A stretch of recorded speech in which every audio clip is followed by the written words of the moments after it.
Follow करा follow.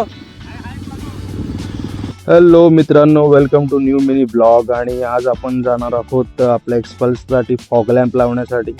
आम्ही निघालो इथून ऐरोलीला आमच्या बंटीकडे. मी, मया, सुद्या, मिलिया. एवढ्या वेळ आपण आपल्या एक्सपल्सवाल्या बंटीची वाट बघत होतो.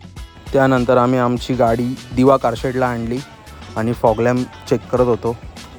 फॉग लॅम्प चेक करून झाल्यानंतर पहिला बघितलं की हा बाबा, हा फॉग लॅम्प याच ठिकाणाहून काढून आपल्या एक्सपल्सला याच ठिकाणी लावायचं आहे. बंटी त्याच्या घरातून हत्यारांची पिशवी त्याच्या माळ्यावरनं झटकन काढून पटकन घेऊन आला. मी आपला खाली बसून काहीतरी खोलाखोल करायला मदत केली थोडीशी. त्यानंतर फॉग लॅम्प मी व्यवस्थितरित्या काढले आणि सीटवर एकदम ठेवून चेक केले, कपड्याने क्लीन वगैरे केले तर व्यवस्थित. बंटीने घराच्या माळ्यावरनं दुसरी एक हत्याराची पेटी घेऊन आला, कारण खोलाखोल करायला काहीतरी एलँकीची कमी पडत होती म्हणून. काम फक्त गाडीचं फॉग लॅम्प काढायचं होतं, पण फॉग लॅम्प काढायला मया, सुद्या, परशा इंगळे, परशा वरखडे अशी सगळी आपली गँग प्लस बंटी आणि अजून दोघं जण पाठीमागून आले. त्यानंतर कनेक्शन झाल्यानंतर इलेक्ट्रिक वायरिंगचं कनेक्शन करण्यासाठी आम्ही गेलो गॅरेजमध्ये आणि तिथे एकदम व्यवस्थित गॅरेजवाल्याकडनं टेस्टिंग करून घेतलं. गाडीला व्यवस्थित लाईट वगैरे येत होती.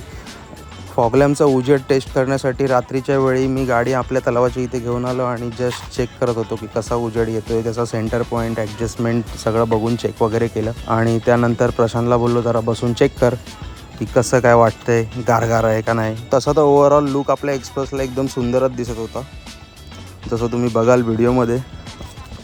आणि त्याचा उजेड वगैरे प्रॉपर सेंटर वगैरे घेऊन मी काढला. त्याचा उजेड वगैरे एकदम डॅशिंग दिसत होता. अशी ही व्हिडिओ होती. तुम्हाला आवडली असेल तर लाईक करा, फॉलो करा, शेअर करा, सबस्क्राईब करा.